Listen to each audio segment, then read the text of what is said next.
Hello, everybody. Welcome back to another stream. It's been a bit. I know I keep saying I'm back and then I'm gone and I'm back and I'm gone.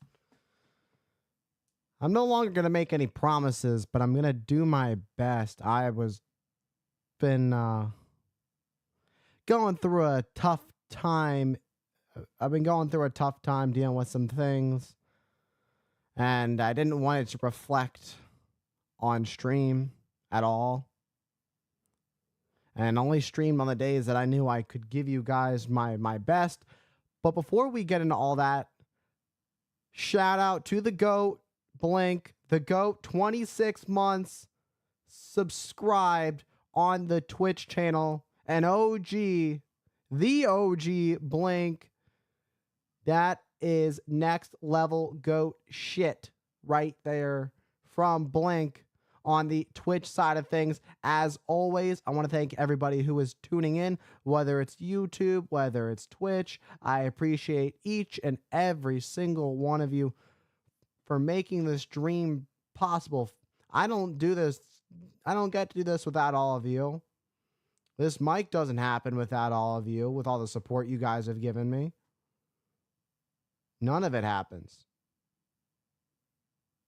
It's the reason I keep going.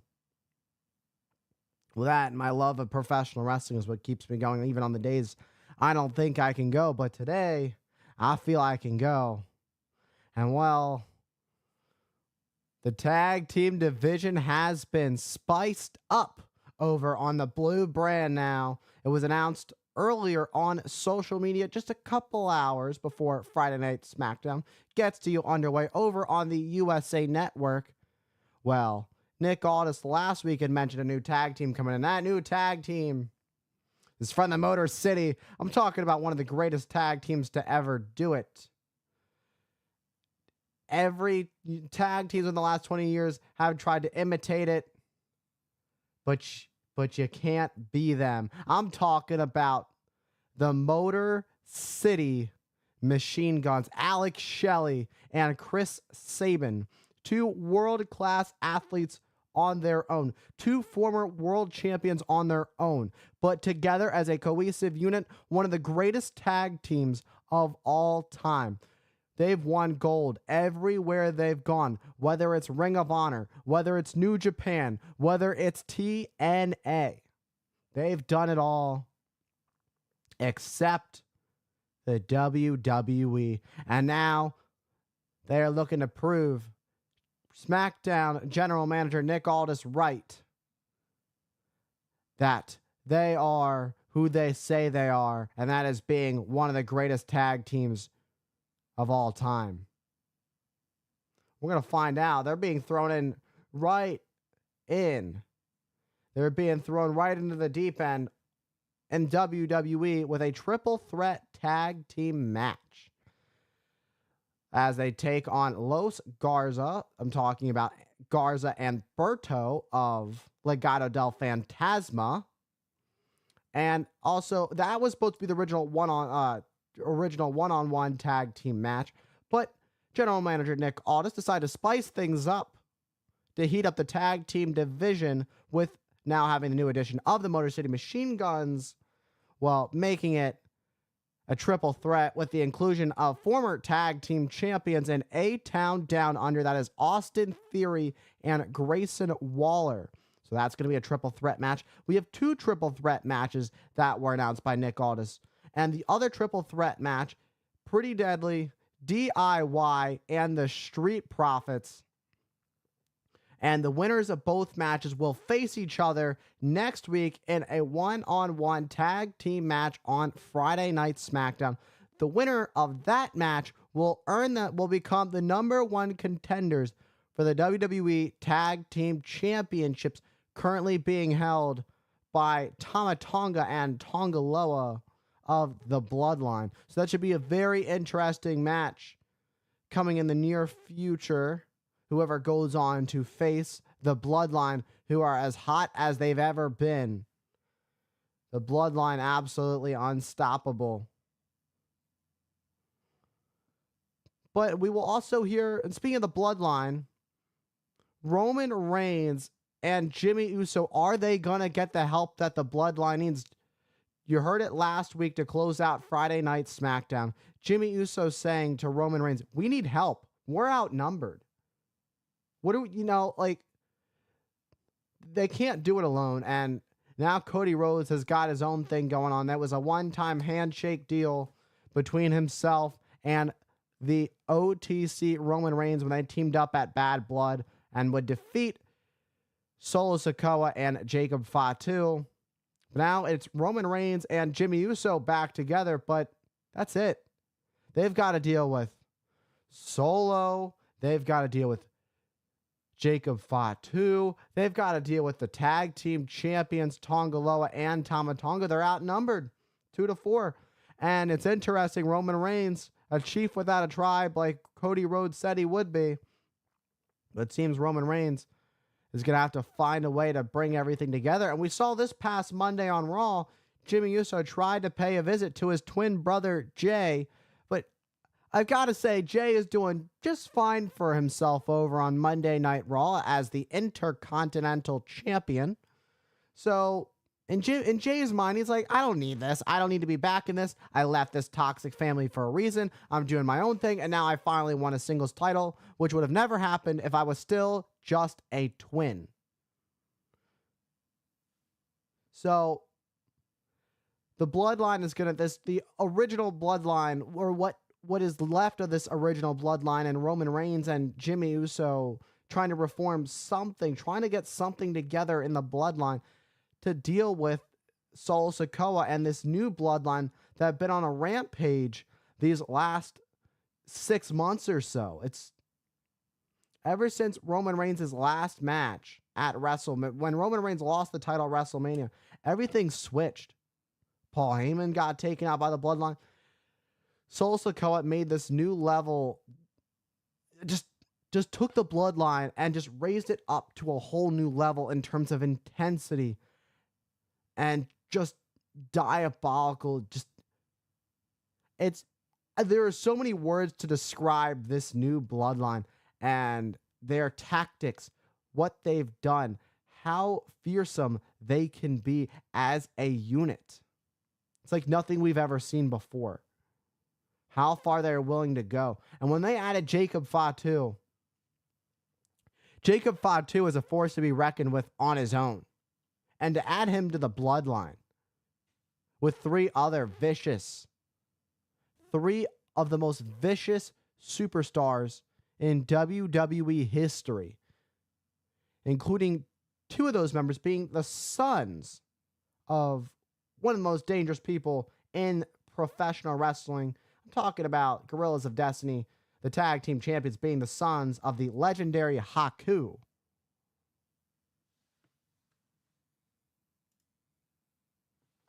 So that'll be interesting.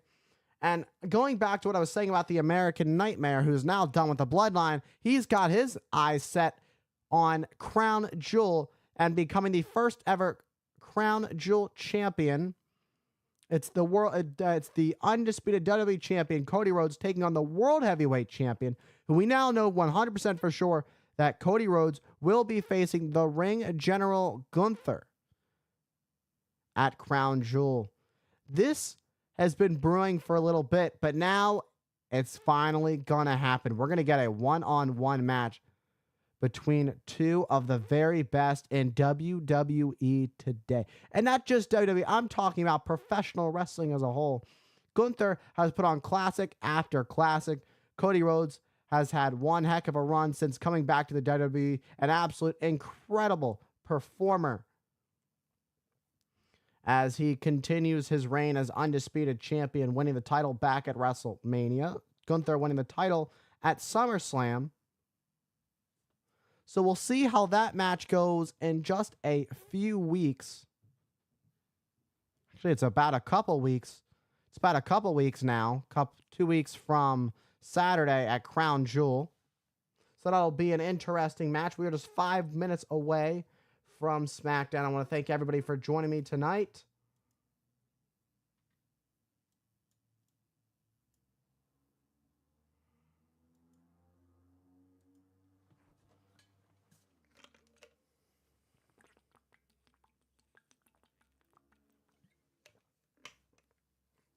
I'm going to take a quick little breather, and then we'll come back in just 2 minutes.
All right, here we go. SmackDown in just under a minute. Thank you all for being here. Killing it on YouTube, killing it on Twitch. As always, y'all always killing it. Thank you guys for tuning in to tonight's commentary stream. It is 8 o'clock.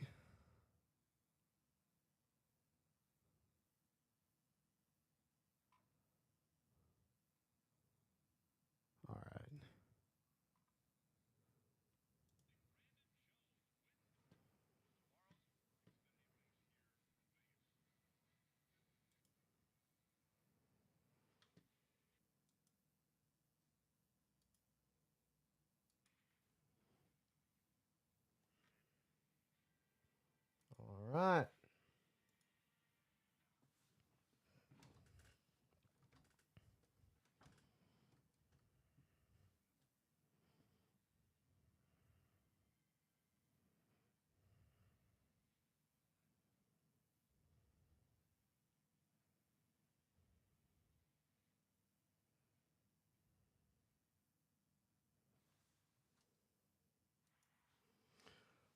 2 weeks from tomorrow.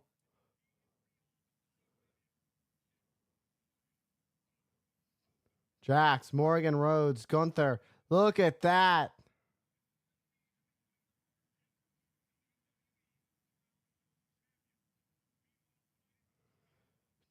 Tonight in Columbia, South Carolina, the home of Friday Night SmackDown for tonight.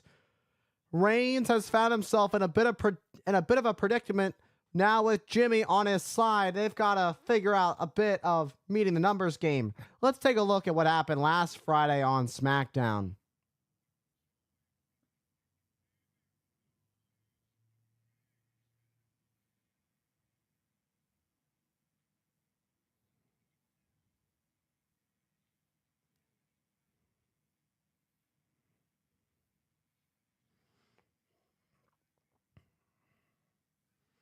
Jimmy helping Roman Reigns and Cody Rhodes secure the victory at Bad Blood.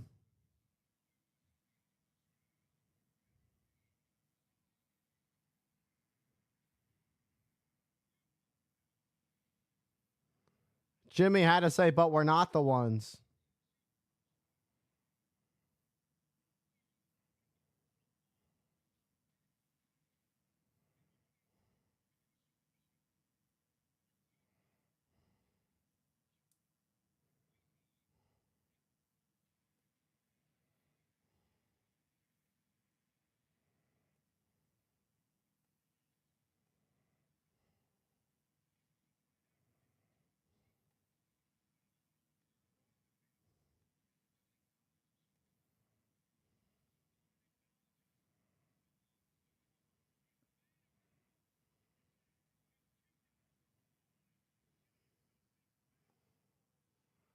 Let's go, Dean Heyman. Thank you for joining over on the YouTube side of things. I appreciate you. The GOAT, the YouTube GOAT, Dean Heyman in the house. Thank you for joining me, my friend. Hope you're doing well. Thank you for staying hyped as always.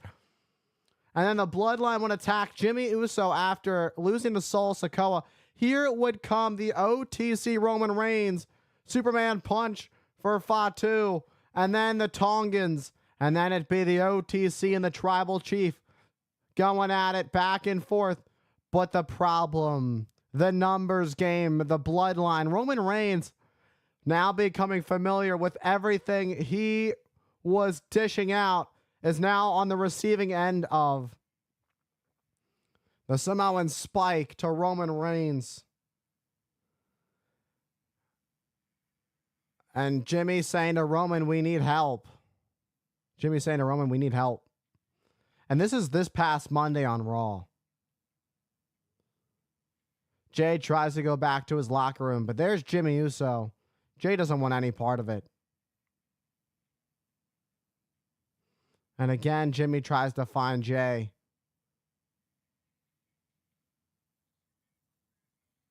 And Jay very adamant on that no. Telling his own twin brother to get out of his face. I mean, rightfully so for what happened at last year's SummerSlam. There's a lot of animosity. And it's kicking off Friday Night SmackDown with the Bloodline.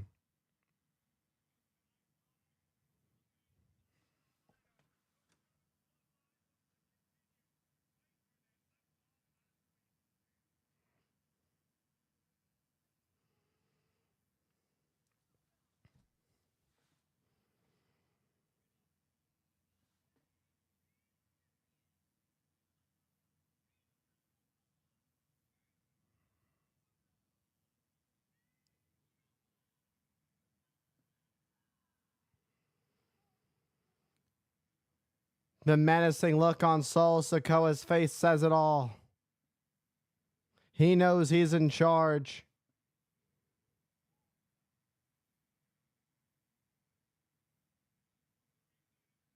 And welcome to Ringside, everybody. I am Sam, a.k.a. Hype the Commentator. And welcome, everybody, to Friday Night SmackDown. We are in Columbia, South Carolina. It is going to be one heck of a night. Let's see what the Bloodline has in store for us to open up Friday Night SmackDown. Is there any way to stop this new bloodline? Roman Reigns and Jimmy Uso need help. And Jey Uso wants nothing to do with his brother Jimmy or Roman Reigns. Wants absolutely nothing. Now that he's a singles champion, he's the Intercontinental Champion, he feels he's all good on his own. He does not need to get back involved in that toxic mess of the bloodline.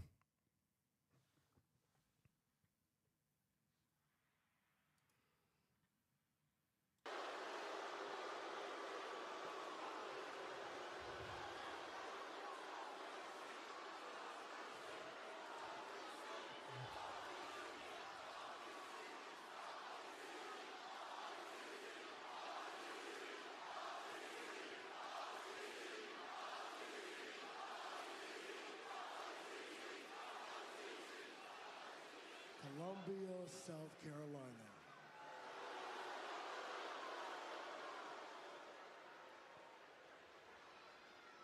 Acknowledge me.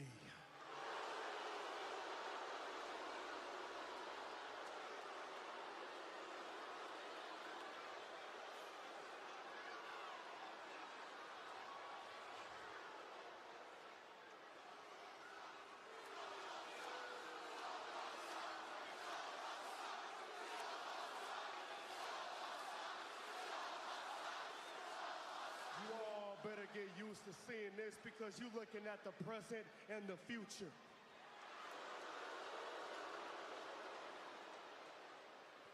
You're looking at the bloodline. And you're looking at the tribal chief.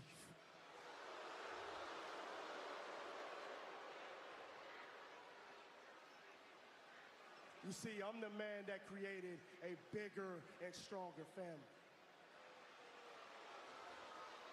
I'm the man that created a bigger and stronger bloodline. Yeah, I did. And Roman Reigns can't do nothing about it.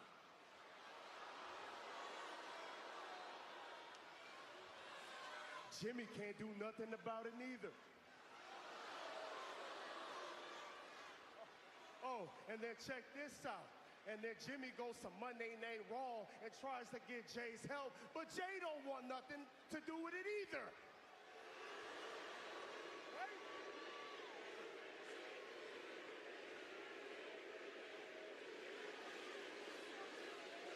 No yeet. These beatdowns will continue to happen to Roman Reigns unless he does one thing.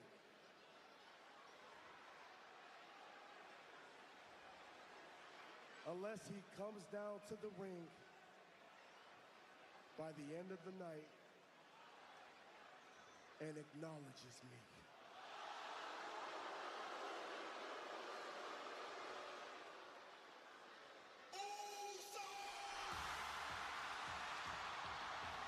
What?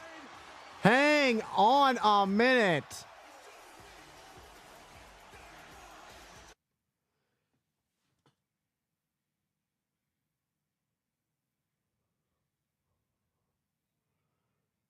The Colonial Life Arena just erupted with the arrival of main event Jey Uso coming over from Monday Night Raw. I thought Jay wanted nothing to do with the bloodline.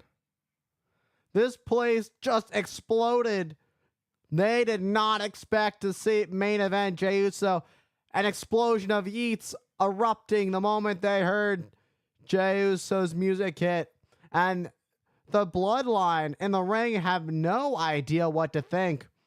They were under the same assumption that all of us are about main event Jey Uso wanting nothing to do with the bloodline, want nothing to do with Roman Reigns, and want nothing to do with his own twin brother, Jimmy Uso. But what is Jey Uso doing here on Friday Night SmackDown?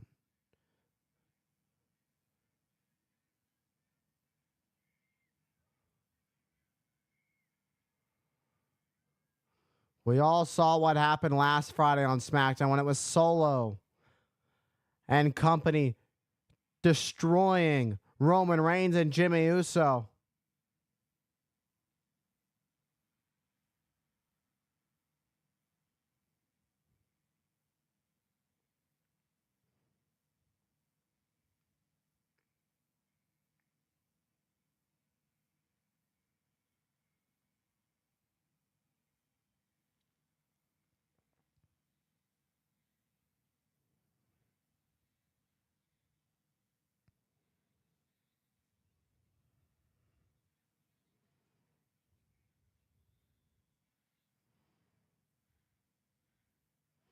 And the entire crowd here in the Colonial Life Arena. This is incredible. The way Jey Uso can shake up a room like this is just... The arena is literally shaking right now from all the yeets.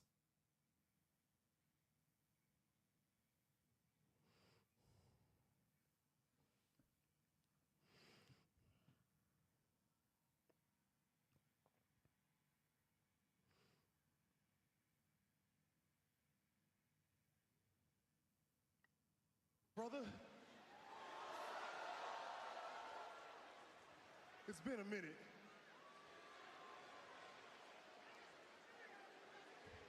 I promise I'm not out here to fight you. Because at the end of the day, I still care about you.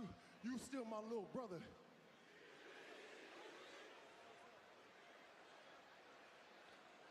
Look, Jimmy and Roman not here yet. So I came out here to talk to you one-on-one, ooze to ooze. But think about what you're doing. Think about what you're doing to the family. Think about what you're doing to the bloodline.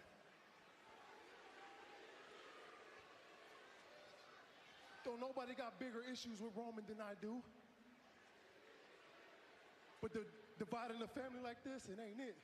I left the family, I left to be my own man. I left to Raw. Man, I became the Intercontinental Champion, little brother.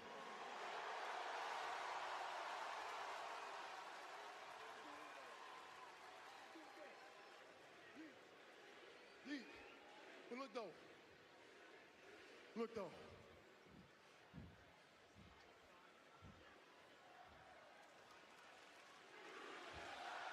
Yes, I did. Hey man. Look, Goose. Fighting over the Ula Fala though is not it. That right there is earned, not taken. You know better. But if you want to end Roman's power, then do it. Just don't divide the family while you do it. Are you done wasting my time? You come out here, you yeet. Who said anything about dividing the family? I'm not trying to divide the family. I'm trying to unite the family.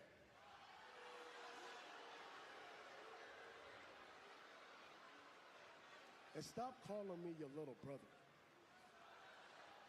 I'm your tribal chief now. And I'll always have a place for you and Roman in my bloodline. But all you have to do is acknowledge me. You see, I don't want you to follow Jimmy's footsteps, because look where I got him. So are you in? Or are you out?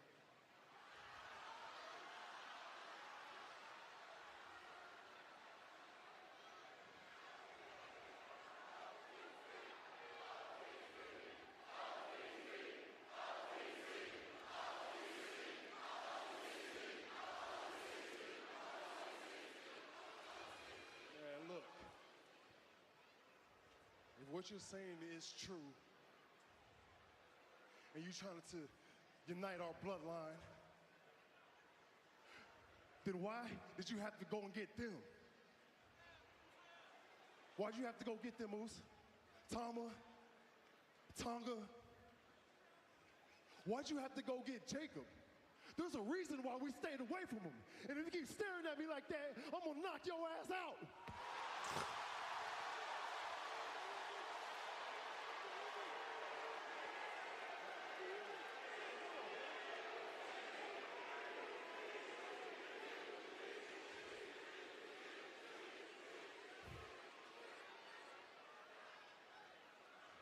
Forget that. I'm not here for that, all right?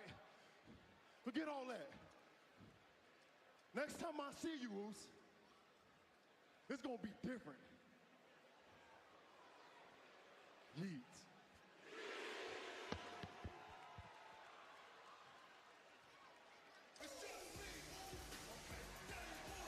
Wade, what on earth do you think Jey I don't even know what to make of that interaction. What has got to be going on in the mind of Jey Uso? Things are going very well for Jey Uso. He didn't even need to be here on SmackDown to give the Bloodline any attention, but decided to make a pit stop here in South Carolina to talk to Solo and the Bloodline. And Solo saying, I'm here to unite the family, not tear it apart, as Jey Uso sees it as the family being torn apart.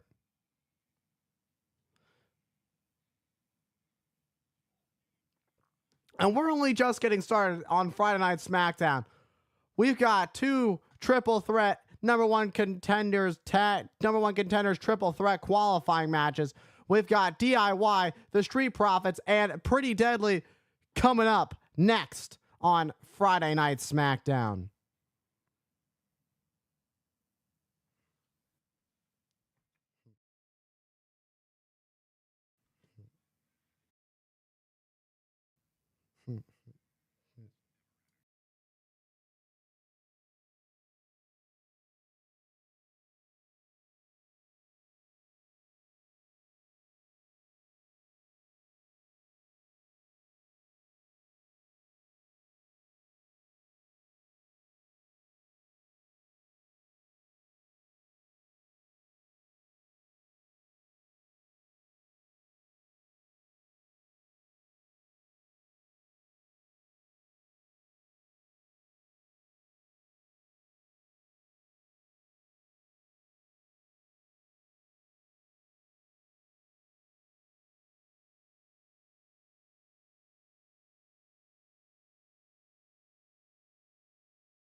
Welcome back, everybody, to Friday Night Smackdown.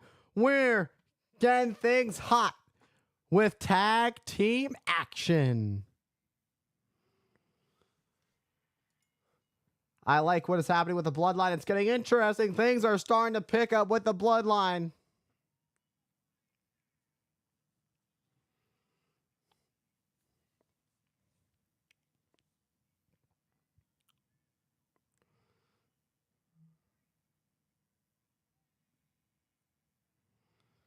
We are preparing for the first of two Tag Team Championship #1 contender qualifying matches. This first one, DIY, Pretty Deadly, and the team that is now making their way to the ring, the Street Profits.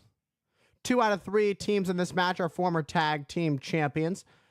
The Street Profits, former multi-time Tag Team Champions here on the main roster. DIY, former Tag Team Champions. Actually, the team that lost the titles to the Bloodline just the SmackDown before SummerSlam.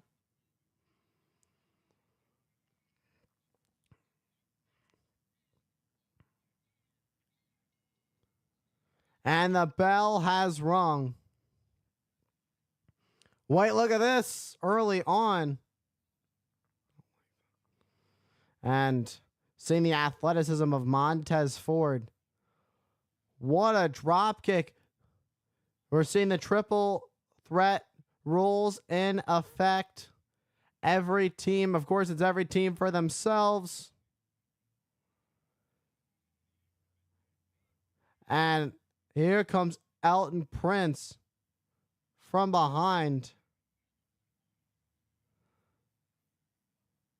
I don't know how wise that was from Elton Prince, but Tommaso Ciampa does not want to play any games. And Elton Prince doesn't want any. But there's Kit Wilson. Expert level technique. The mind games of being in a tag team. And a suicide dive from Gargano, taking out Dawkins. And now it's Pretty Deadly on the attack. Here comes Montez Ford taking out Pretty Deadly. Beautiful landing by Montez Ford. Boom, what an enziguri catches. Boom. Big knee from Ciampa. Oh, and a 2 count. This tag team match has been hot since the start of this thing. 100-mile-per-hour tag team match. Roll up by Kit Wilson looking to take advantage. Tag's been made to Elton Prince.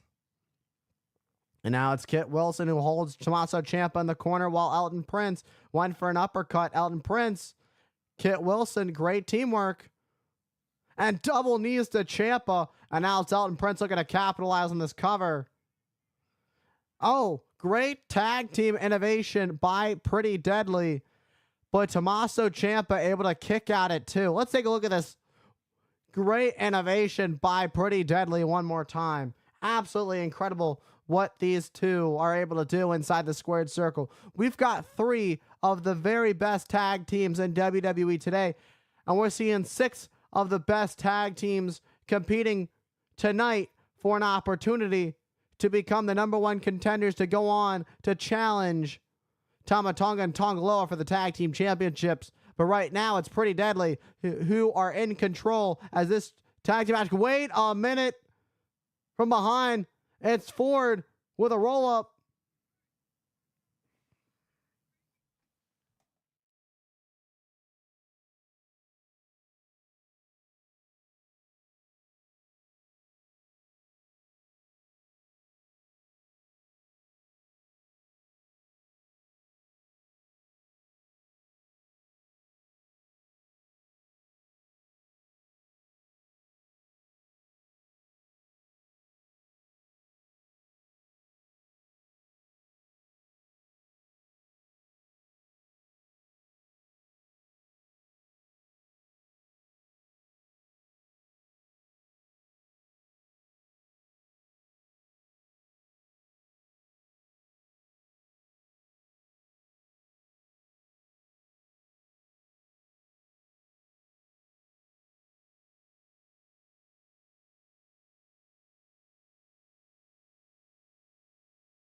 Oh my God, Tommaso Ciampa.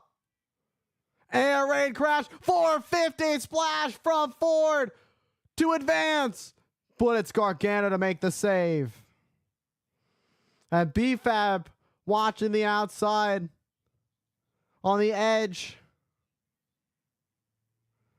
And there's Elton Prince from behind attacking Dawkins. There's all kinds of chaos going on. Enziguri to Gargano. Pump kick to Ford. Ford still staggering on his feet. Pushes. Oh, look at that great teamwork. Down goes Ciampa. But it's pretty deadly. Looking to capitalize. Oh, near fall as Kit Wilson tried to capitalize.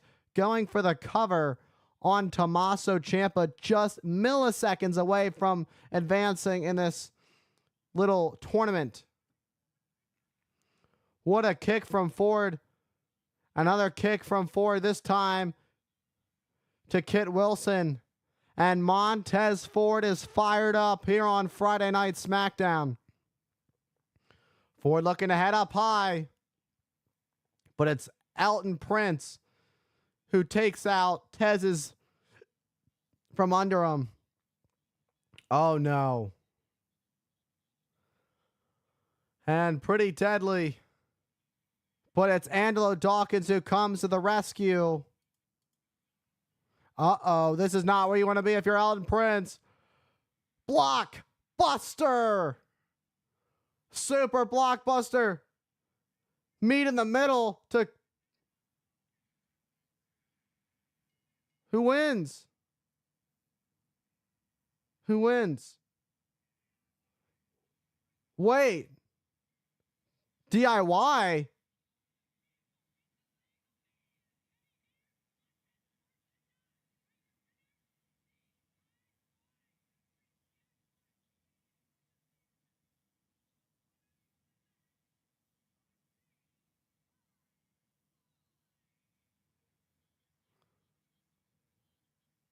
Jessica Carr saying that Montez Ford didn't pin a legal man. Great call by the official, Jessica Carr. Kit Wilson got knocked out of the ring, the legal man. There was a tag that was made to Kit Wilson, so Kit Wilson ultimately the legal man. Tommaso Ciampa does pin the legal man after the meet in the middle. There's that tag one more time to show you what we're talking about. That Kit Wilson was the legal man. A tough loss for the Street Profits, thinking they had it won. But ultimately, Tommaso Ciampa and Johnny Gargano advance and are one step closer to having a date with the Bloodline for the tag titles. They're one step closer, hopefully becoming tag champions again. But let's take a look at what happened last week. Speaking of one step closer to gold. Jax versus Naomi. Raquel getting involved. Raquel interfering. Liv Morgan using the Money in the Bank briefcase to nail Nia Jax, allowing Naomi to get the victory.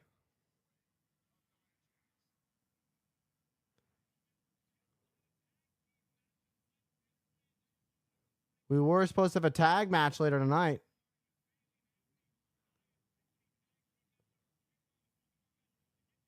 We'll do our best to get you the information, but we'll get back to you on that. All right, we'll be back after commercial break.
We invite you to join WWE and support the American Red Cross Hurricane Milton and Helene relief efforts.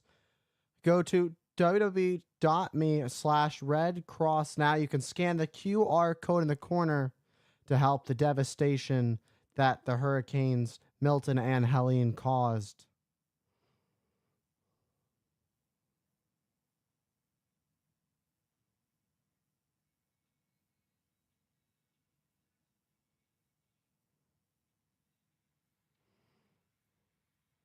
Look who have arrived.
Well, there's the breaking news.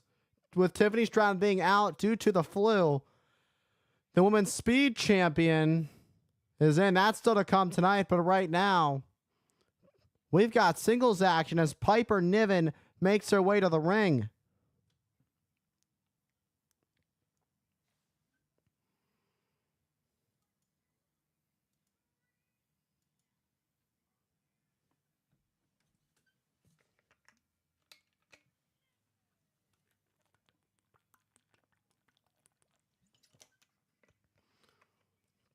Piper Niven making her way to the ring, accompanied by Chelsea Green. It is Piper Niven and Lash Legend one-on-one, and it is coming up next. The Bougie Bolly. They go head-to-head next on Friday Night SmackDown.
And we are back on Friday Night Smackdown.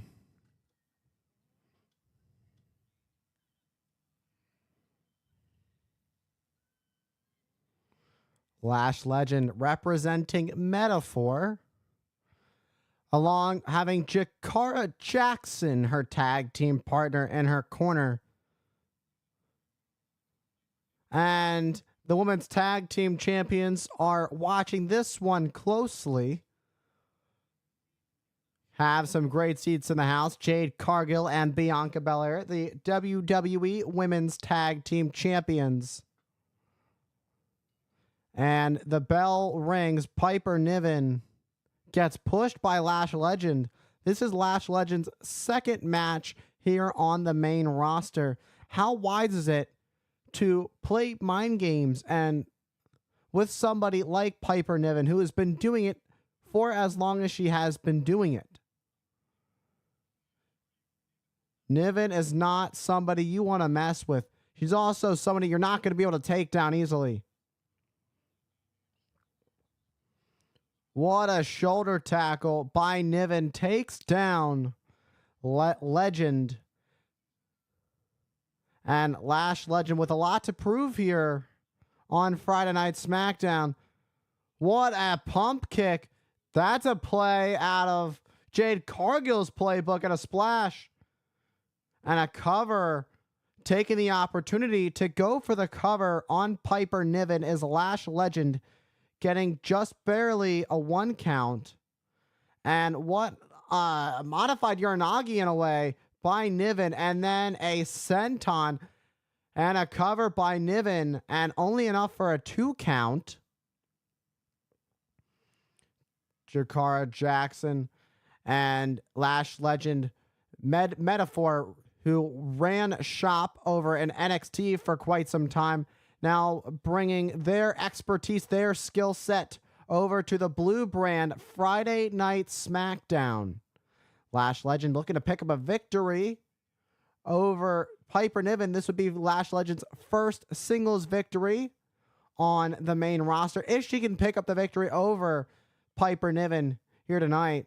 But with that being said, that's easier said than done.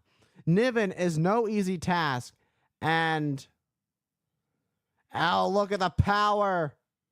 Trying to get Niven up on her shoulders, but just not quite enough momentum, not enough power for Lash Legend. Oh my. Lash Legend just catching Niven in midair and slamming her into the mat. And Chelsea Green up on the ring apron. And the distracting Lash Legend. But here comes Jakara Jackson, sending Green into the apron, or into the barricade rather, and taking your eyes off your opponent, especially when it's somebody who's as powerful as Piper Niven. Was not wise. Niven take advantage, went for the splash, but Legend able to get out of harm's way. And now it's Legend. Look at the power of Lash Legend. Unbelievable. Hooks, pulls the leg for the cover. And Lash Legend with a big victory. Lash Legend getting the victory over Piper Niven. That is Lash Legend's biggest victory on the main roster thus far. But there's so much to go for Lash Legend and Metaphor, only recently making their way to the main roster just a couple weeks ago. They've got a long way to the top, and they're ready to rock and roll. Look at Bianca Belair. She pulled down her sunglasses to get a better look at this. And it seems Metaphor are looking directly at the women's tag team champions.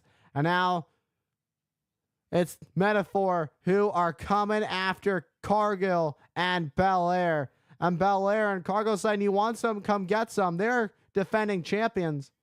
And speaking of championships, the Crown Jewel Championship will be defended in just 2 weeks from tomorrow when the American Nightmare Cody Rhodes and Gunther meet for the first time one-on-one at Crown Jewel in Riyadh, Saudi Arabia. We're going to hear from Cody Rhodes next.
SmackDown comes to you tonight from the Colonial Life Arena here in Columbia, South Carolina. We're in University of South Carolina territory. And we've returned to American soil after a very successful tour across the pond. Being back in Columbia, South Carolina. And all the fans here in Columbia have got some signs. They've got some signs. And they are killing it with all these creative signs, doing a great job. The WWE Universe, the best fans in the game.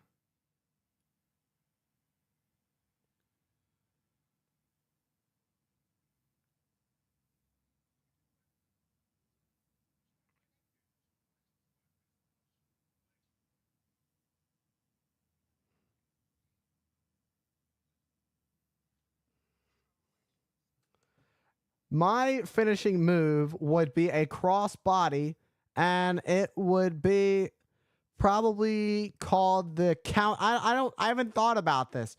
I've only thought about my finisher only because I train. If I were to wrestle, if I were to be a wrestler, I'm trained to be a manager. but I've wrestled. I know I've trained in the ring.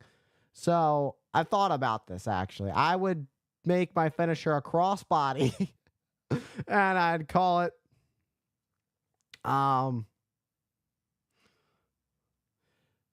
trying to think something that have to do with investments. It have something to do with call it like the investment shot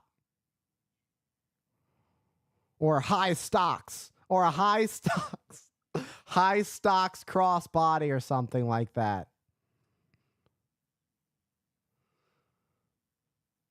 But coming back to Friday Night SmackDown, take a look at that beautiful diamond encrusted crown jewel championship 2 weeks from tomorrow in Saudi Arabia. This beautiful championship will be defended when the American Nightmare, the undisputed WWE champion Cody Rhodes, takes on the World Heavyweight champion, the Ring General Gunther. And speaking of the American Nightmare, on cue, here he is.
Cody Rhodes, no stranger to what's been going on with the bloodline, but now Cody Rhodes turns his attention to Crown Jewel. Cody Rhodes is going to turn his attention to November 2nd in Riyadh, Saudi Arabia, when Cody Rhodes, for the first time ever, takes on the World Heavyweight Champion Gunther as they go one-on-one for the WWE, for the inaugural, to crown the inaugural Crown Jewel Champion.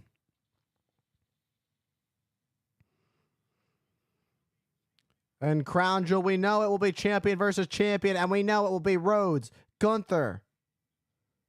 Look at that shine, all those diamonds. Speaking of another world champion who was in Manchester, who hung out with Cody Rhodes.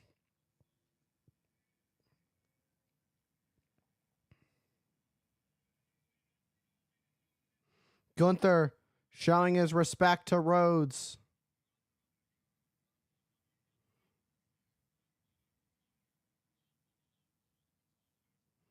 Tom Aspinall over in Manchester,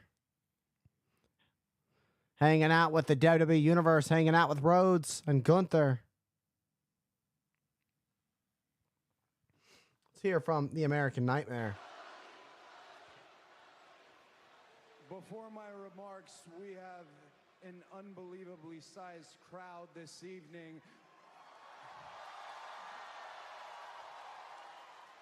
I wanted to just make sure that our friends up there, we all say hi to our friends up there.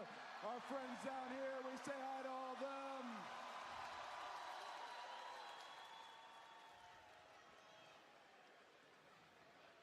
A very wise individual recently said to me, when it comes to the pantheon of top men and top women in professional wrestling, who would be the next leader? He said that the next one doesn't always look like the last one.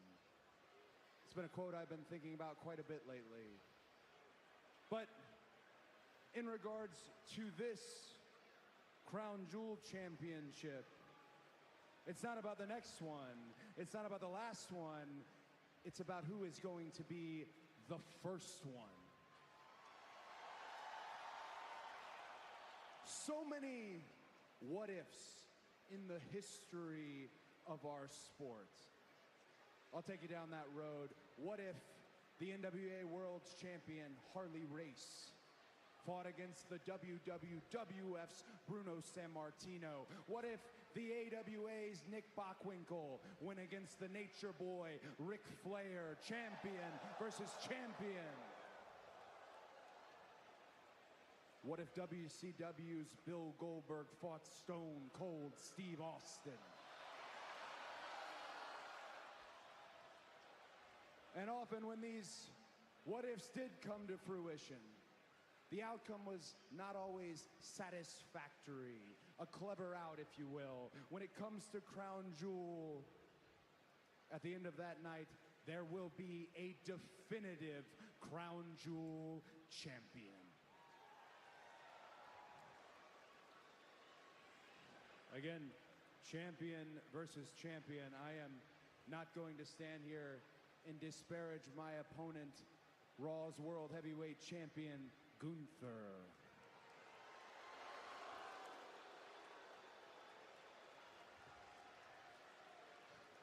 Widely respected by his peers and legends alike, brother could chop a tree down with his hand. Most men who walk those hallways are terrified of Gunther.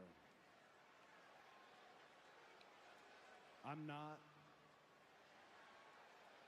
But even if I was, I wouldn't bet against me. Why do I think that I am leaving Crown Jewel as champion? Well, for starters, look at this thing. Corey Graves been talking about it all night on commentary. One of the most beautifully designed title belts in the history of our sport. But beauty is only skin deep. In the last 2+ years, you and I, the WWE audience, pro wrestling fans alike, we have gotten to know each other, have we not? So you know, when I came back to WWE, I wanted to take the John Cena schedule. I wanted to take that model. And by God, we did take that schedule. Hell, we even added to that schedule. I have bled, I have sweat, I have paid the price, and I am not foolish enough to think that I am done paying the price. But again,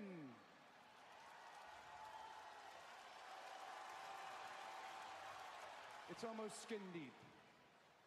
The real reason that I think I'm leaving Crown Jewel as champion.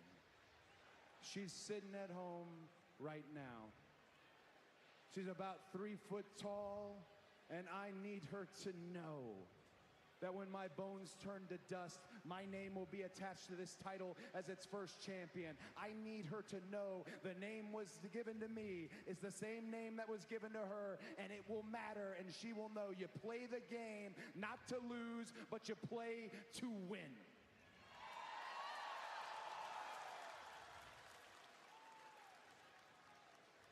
Now, I'd like to invite next Friday on SmackDown, the World Heavyweight Champion, Gunther, to stand in this ring with me. I'd like to ask him what his reasons for all of this are, and I'd like to look him in the eyes and say, hey, champ, what do you want to talk about?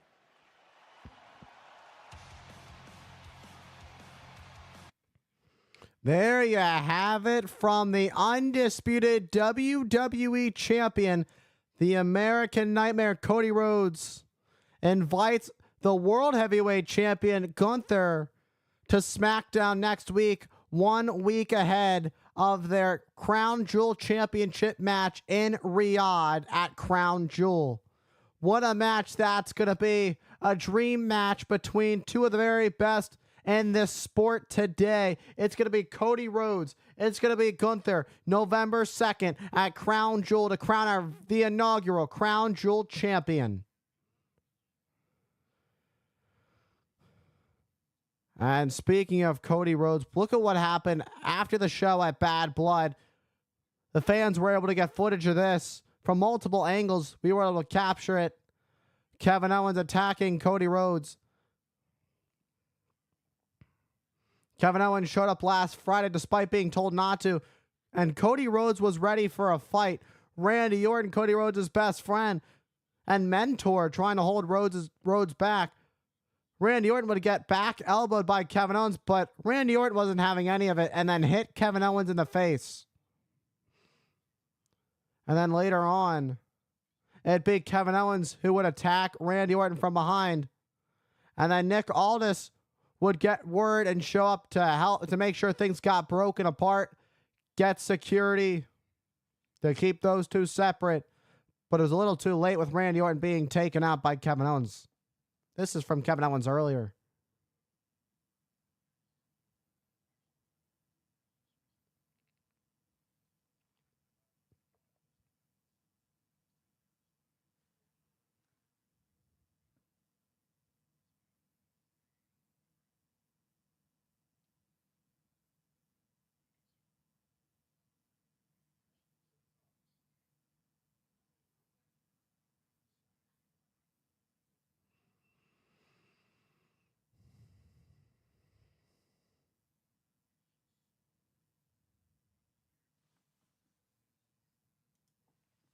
Look at what we've seen WWE superstars do to each other in and out of the ring, in the locker rooms, all the ambush attacks, the beatdowns. And I get told to stay away because I dropped their little golden boy outside of a stupid bus. Come on. You know, that really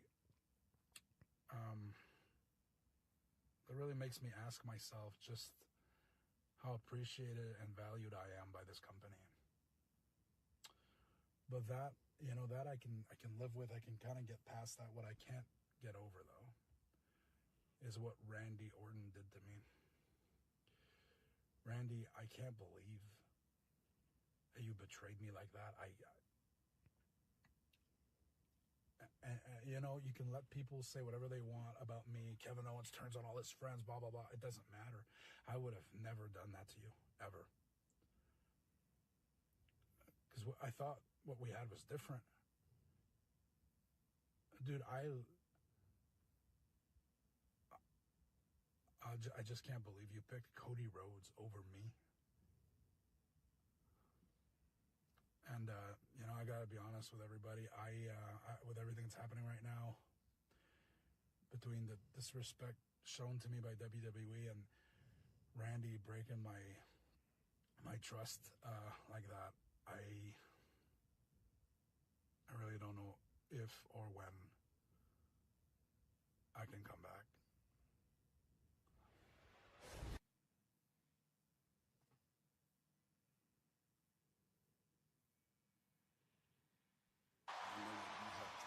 Kevin Owens.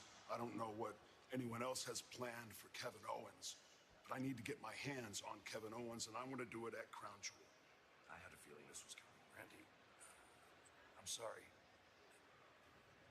It's just not something I can do right now. Well, wait, what do you mean it's not something that you can do it right now? You don't understand. It's not that I won't.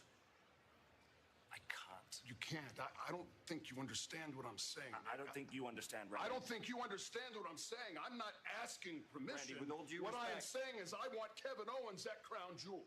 With all due respect, I'm saying I can't because it's coming from up above.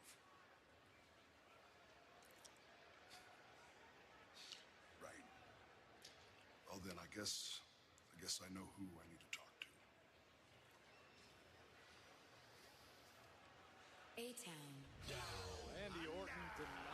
Randy Orton denied the singles match he desperately wants with Kevin Owens, his former best friend.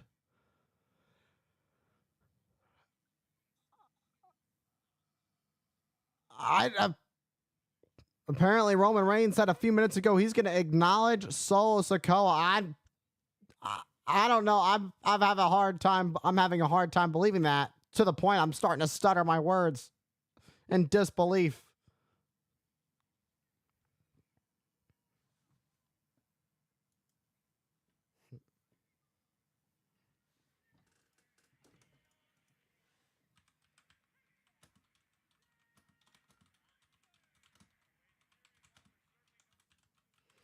Theory and Waller knows what it takes to be tag team champions. Number one contenders triple threat match coming up next versus Los Lotharios. And the Machine Guns are here.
It is time for the second triple threat qualifier of the night.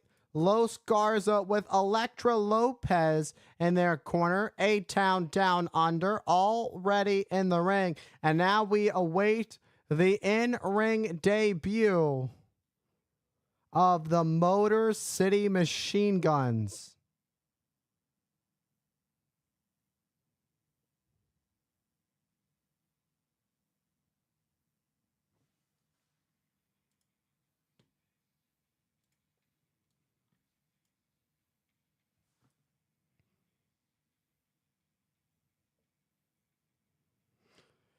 The Motor City Machine Guns are here in WWE.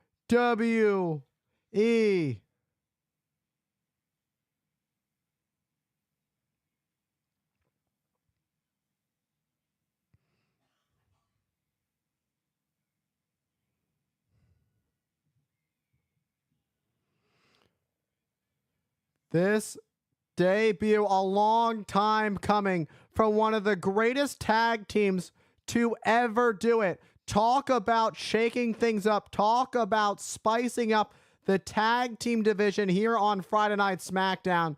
Look no further than Alex Shelley and Chris Sabin, two world-class athletes on their own, but together they are one of the greatest tag teams to ever do it. Former TNA Wrestling Tag Team Champions, New Japan Junior Heavyweight Tag Team Champions, and now it's Garza and Waller going to work on Chris Sabin. Chris Sabin kicking things off, representing the Motor City Machine Guns. Garza representing Los Garza, and it's Grayson Waller representing A-Town Down Under. You heard Garza say welcome to SmackDown to Chris Sabin. Sabin gets the boot up to Waller, and now Sabin heading up to the top. High cross body. The Motor City Machine Guns looking to walk into SmackDown and take over the tag team division. Nick Aldis giving them a big opportunity. These two created a brand new style of tag team wrestling that is imitated and still done today. That's how incredible Chris Sabin and Alex Shelley are, not to mention both former world champions in their own right. And a suicide dive, Chris Sabin taking everybody out except for Grayson Waller, who drops Alex Shelley off the ring apron. And now it's Waller looking to take out the Motor City Machine Guns, but instead it's Waller who's going to find out why the Motor City Machine Guns are such a highly acclaimed tag team. Why they are who they say they are. And it's Chris Sabin who sends Waller back into the ring. And Alex Shelley has Waller right where he wants him. Soaking in the moment is Alex Shelley.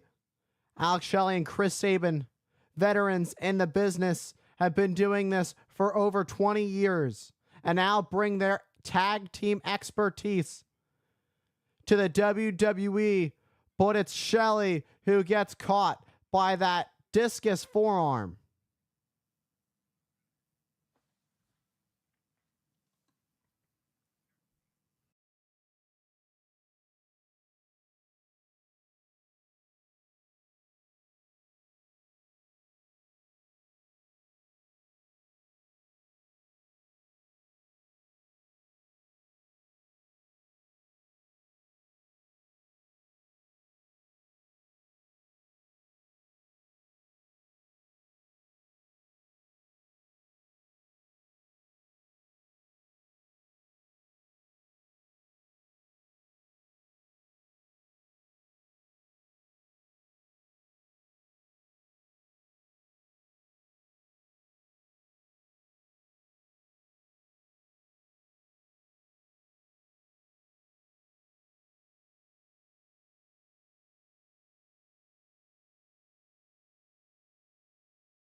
Beautiful double teamwork we're about to see by Angel and Berto as they send Shelly face first into the top turnbuckle.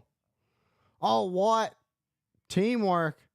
But here comes Grayson Waller trying to get Garza out of the ring. And now it's Berto and Angel with a beautiful kick between the eyes of Waller. And beautiful moonsaults by Los Garza to the outside. Waller with a clothesline of Garza. Sidestepping, and Berto hits hard in the corner of that ring barricade. And Waller rolling thunder. Went for the clothesline, but instead it's Alex Shelley who catches Enziguri. Spectacular double teamwork with that flatliner DDT combo. But it's a super kick to the back of the head by Garza to Shelley. Shelley. So we're seeing a different level of competition. That the thing is, Alex Shelley and Chris Sabin are one of the greatest tag teams to ever do it. But now they're in WWE. The stakes are higher. What collision we just saw by Berto, who goes to the cover on Waller. But it's Theory who saves the day. And now Theory going to make the tag to Waller. It's now Theory who's the legal man for A-Town Down Under. Rolling Thunder drop kick. Beautiful work by Austin Theory, but don't expect anything less. Disaster kick catching Shelley and not Waller, who was the intended target. And now Theory catching Berto.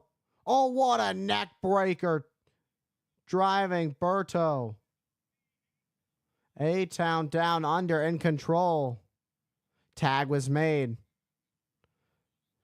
And inverted atomic drop and a drop kick to the knee. This is why the Machine Guns are noted as one of the greatest of all time. One to fresh up the tag team division here in WWE. Great teams are always on the same page. They work well as a cohesive unit. And that's why Alex Shelley and Chris Sabin have not a bad word said about them when it comes to being a tag team.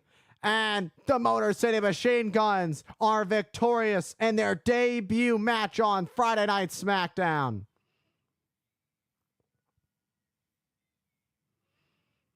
And it's the Motor City Machine Guns who have a match now with DIY, Tommaso Ciampa and Johnny Gargano next Friday on SmackDown to determine the #1 contenders for Tama Tonga and Tonga Loa's tag team championships.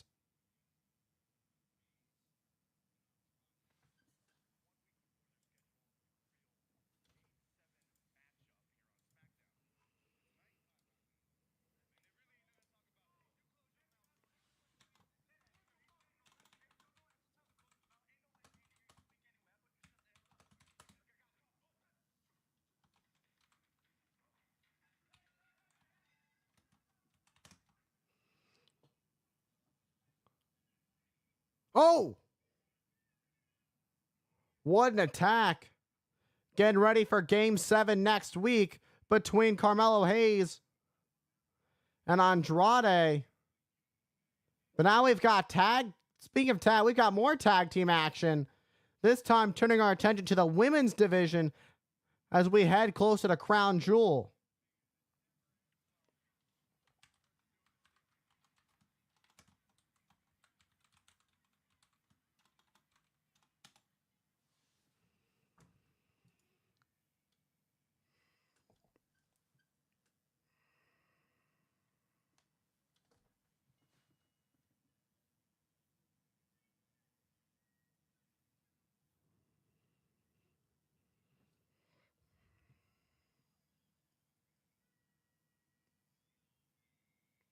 Naomi riding high, pinning Nia Jax in the middle of the ring last Friday on SmackDown. That's got to feel good. And now Naomi gets the team with her best friend Bailey up next as they take on Nia Jackson. Filling in for Tiffany Stratton is Candice LeRae.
It is time for more tag team action. This time, turning our attention to the women's division.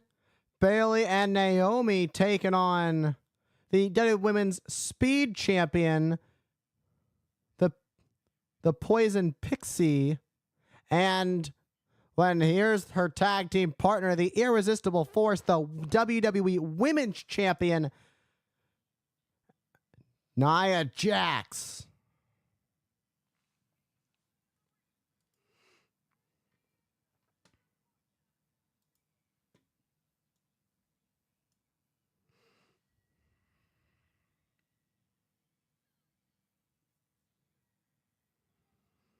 Nia Jax has a lot on her mind as she gets prepared for a crown jewel when she and the Women's World Champion Liv Morgan go one-on-one to crown the inaugural Women's Crown Jewel Champion, crown the WWE Crown Jewel Women's Champion.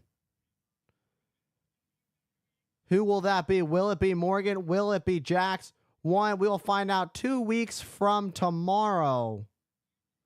But right now, it's Nia Jax who has to turn her attention to, and she has to team with the Poison Pixie as her usual tag team partner, Tiffany Stratton. Her right-hand woman is out with the flu, but the Speed Champion saves the day, agreeing to team with Nia Jax. And Jax with a cover on Bayley early on in this contest, able to get the 2 count. That's just a test to how powerful Nia Jax is for the first cover to be a 2 count. And now tagging in Candice LeRae. The Poison Pixie now going to try and get her hands on Bayley, but Bayley turning things around pretty quickly. Now making the tag to Naomi, who drops a leg drop on Candice LeRae. Pulls the leg for the cover as LeRae kicks out at 2. These are big opportunities that don't come too often. Candice LeRae has a big opportunity to showcase her skills here on Friday Night SmackDown. LeRae, the Speed Champion, streaming each and every Wednesday on X. 3-minute matches. Nia Jax taking a dig at LeRae for being the Speed Champion, saying that if you cost me this match, essentially what Nia Jax said, basically, if you cost me this match, I'm going to beat you in under 3 minutes. And disrespecting how long the speed matches last at only 3 minutes. Going for the cover again, this time on Naomi. It's Nia Jax getting another 2 count, a near fall on Naomi.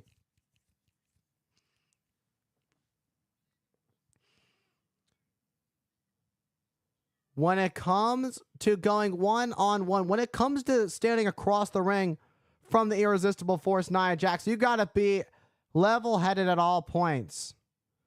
As Nia Jax, again, a near fall over Naomi, who just barely gets the shoulder up. And this tag team match continues on Friday Night SmackDown. Can Naomi and Bayley get back in this?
Tag team action continues tonight. It is Bayley and Naomi taking on Nia Jax and Candice LeRae, and Naomi makes the tag to Bayley. Bayley knocking Nia Jax down, but Nia Jax still able to stay on the ring apron as she crawls back to the corner. Right now it's Bayley picking up the pace. Great arm drag to LeRae, the Poison Pixie. This time it's Bayley knocking Jax off the ring apron. And Bayley trying to go for a suplex on LeRae, but it's LeRae who is able to block it. And Bayley sends the Poison Pixie as she eats the top turnbuckle. What a sunset flip bomb.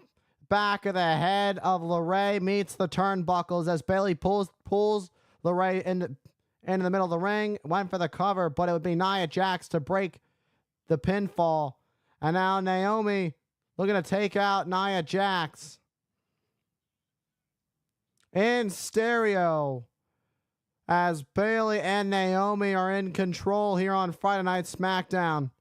Naomi suicide dive takes down Jax. Bayley gets caught by the Poison Pixie.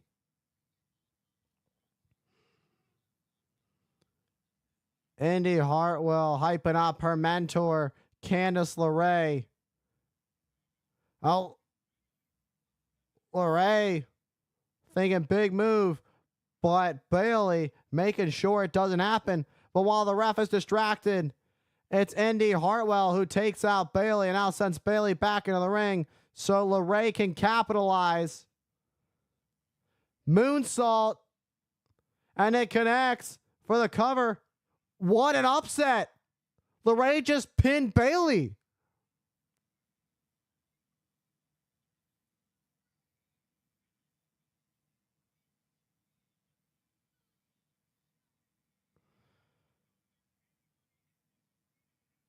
I think Nia Jax might be more shocked than I am. More shocked than anybody in this arena. Nia Jax said, I hope you don't mess this tag match up, but doesn't seem too pleased by the fact that Candice LeRae got the pin either. LeRae stepped up to the plate when it mattered the most. But the time is almost upon us. Roman Reigns says he's going to acknowledge Solo Sikoa as his tribal chief, but I'm here in this very arena, but I'm still having a hard time believing that this is the case. What is it going to look like in Brooklyn next week if Roman acknowledges Solo tonight here in South Carolina and Columbia? And next Friday, Cody Rhodes had invited Gunther, and it is now official. The undisputed WWE champion Cody Rhodes and the World Heavyweight champion Gunther will be face to face when we head to Brooklyn. And after what happened with these two incredible triple threat tag team matches, we now have a WWE Tag Team Championship #1 contenders match between the Motor City Machine Guns and DIY. And they are tied at 3-3 apiece. It's the 7th game. It's the proverbial 7th game. And the part 7 of this series, Andrade and Carmelo Hayes, 3 apiece next Friday. Looking to settle the score once and for all.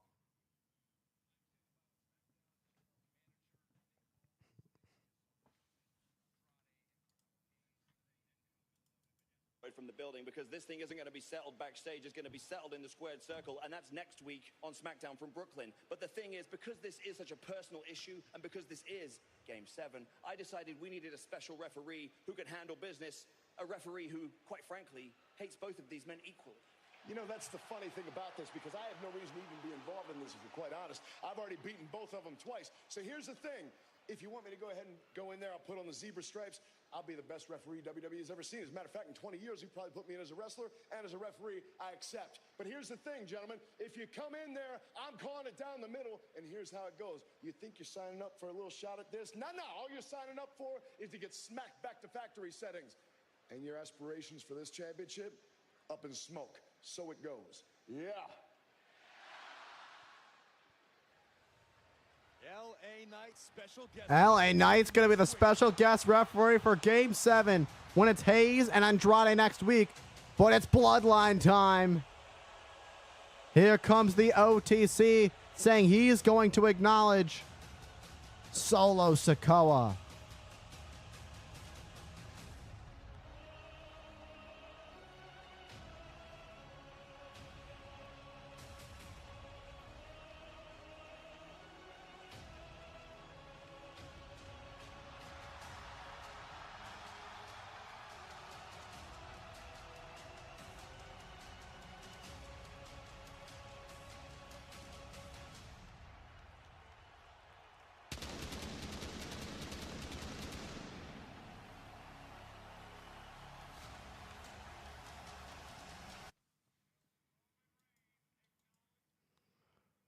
Roman Reigns saying he's going to acknowledge the new tribal chief.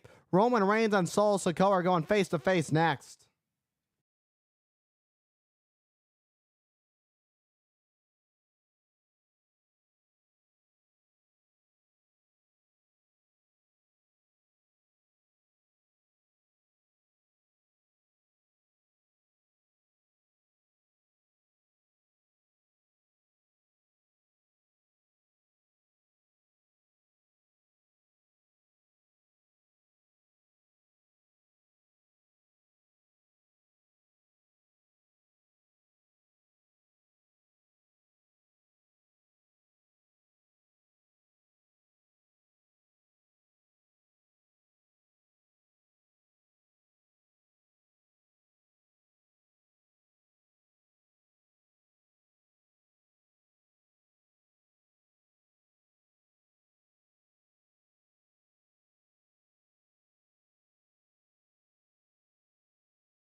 Columbia, South Carolina.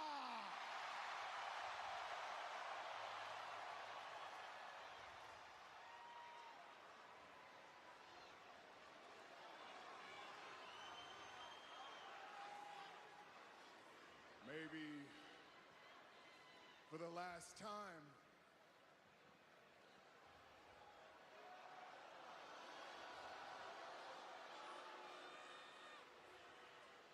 acknowledge me.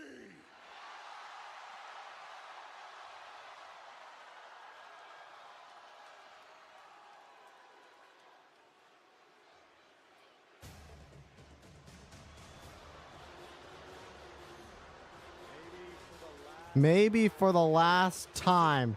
Those are quite the words from the OTC Roman Reigns that I never thought, that we never thought we'd ever hear. The OTC may actually acknowledge Solo Sikoa here tonight in Columbia, South Carolina at the Colonial Life Arena. Solo Sikoa with that Ula Fala around his neck, signifying him as the tribal chief. Will Roman Reigns actually acknowledge Solo Sikoa as his tribal chief? Will Roman Reigns finally give the respect to Solo Sikoa that Solo has been asking for months and months? And Solo is all geared up and ready for a fight. What does Solo have in store for Roman Reigns?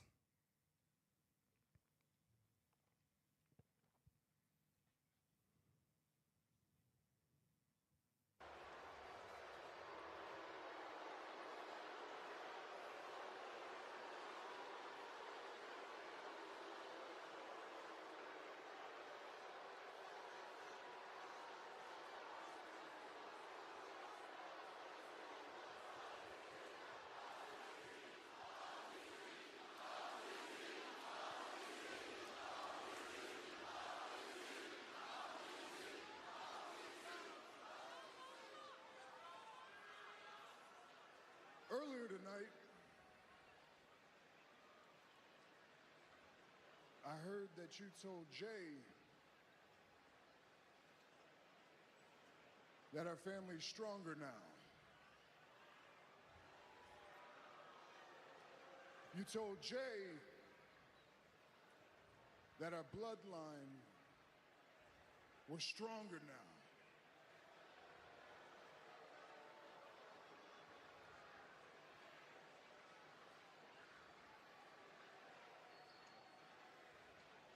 I don't see it. I don't see anything that tells me we're better off now. If anything, we're divided and broken. After everything we've been through, everything we went through in the spring, everything that we lost through the summer, and we stand here divided like this? Solo, I told my father that I could fix this.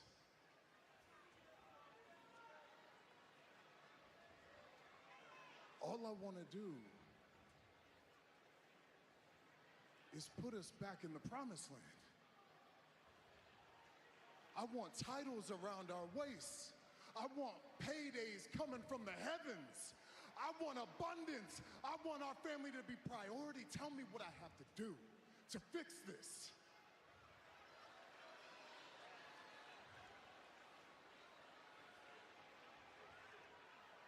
What you have to do? That's an easy fix, Roman. Well, what do you have to do to fix this? I'll tell you what, all you have to do is acknowledge me.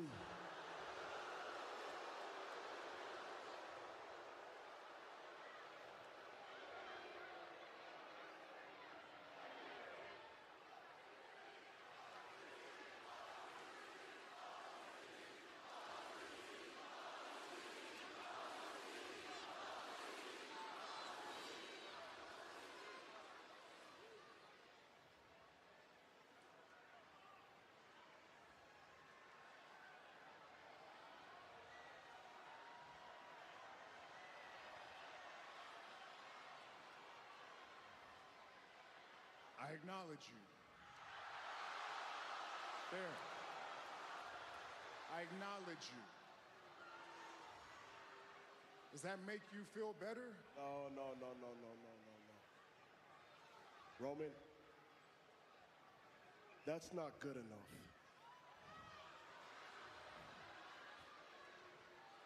I need you to acknowledge me as your tribal chief.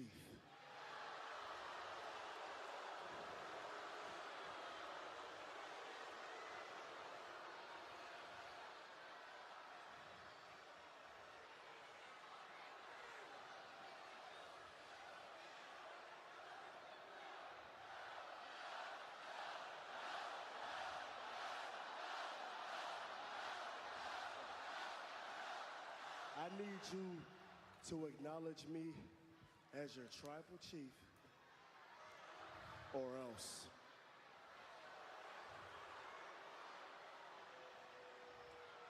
Or else what?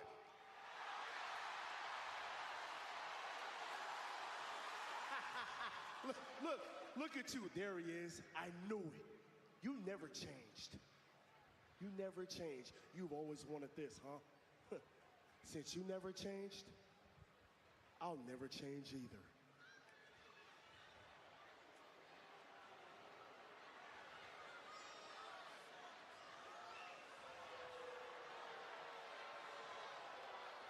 Oh boy. At the snap of his fingers. That's Jimmy Uso being dragged out by the bloodline.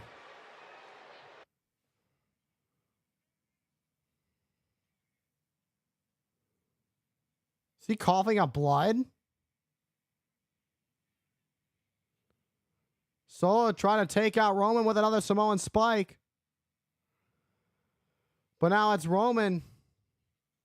Clothesline to Tama Tonga. And a back elbow. Roman Reigns takes down Jacob Fatu. And a Superman punch for Solo. Roman Reigns, a one-man wrecking machine. Holding his own against a bunch of savages that call themselves the Bloodline. And Roman Reigns again with that Ula Fala in hand.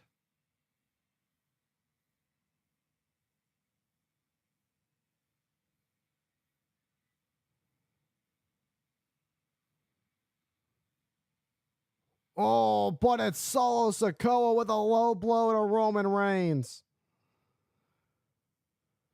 And now the Bloodline gonna pick apart Roman Reigns.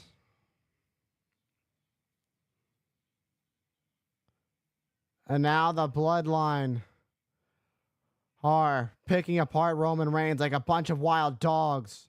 And an Impaler DDT by Jacob Fatu. The now former tribal chief being eaten alive.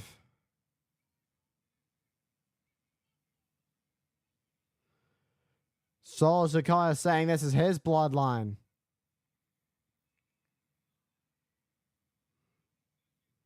For the second week in a row, Roman Reigns finding out that he no longer has any numbers game. He no longer has pull with the bloodline.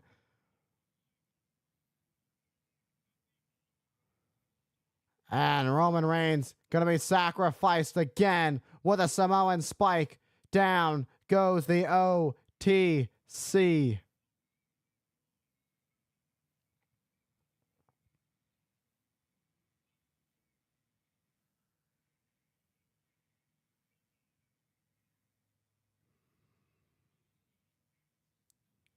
Roman Reigns looks like he doesn't even know where he is. Another Samoan spike. Roman Reigns just gasping for air, having a hard time breathing after another Samoan spike. And another week where Solo Sikoa and his bloodline stand tall over Roman Reigns, with Jimmy Uso being dragged out by the bloodline.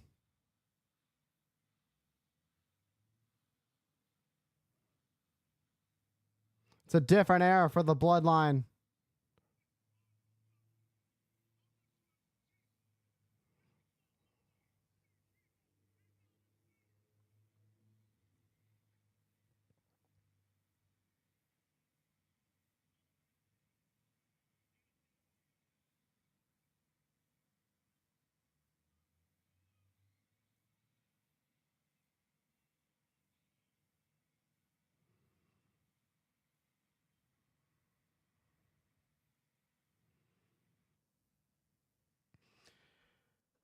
And ladies and gentlemen, that's Friday Night SmackDown.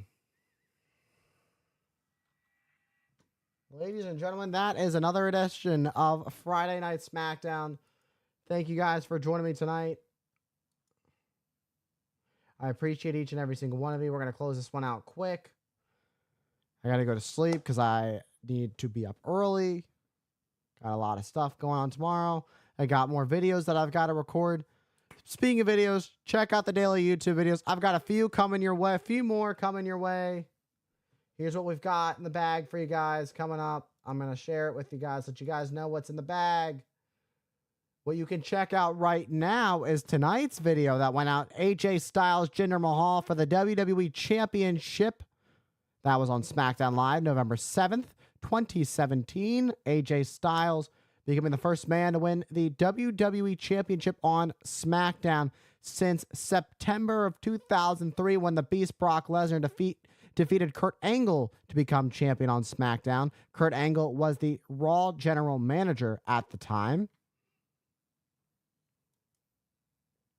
Coming out tomorrow is either tonight's Motor City Machine Guns triple threat tag match, or you're going to see the Great Khali versus Triple H from SummerSlam.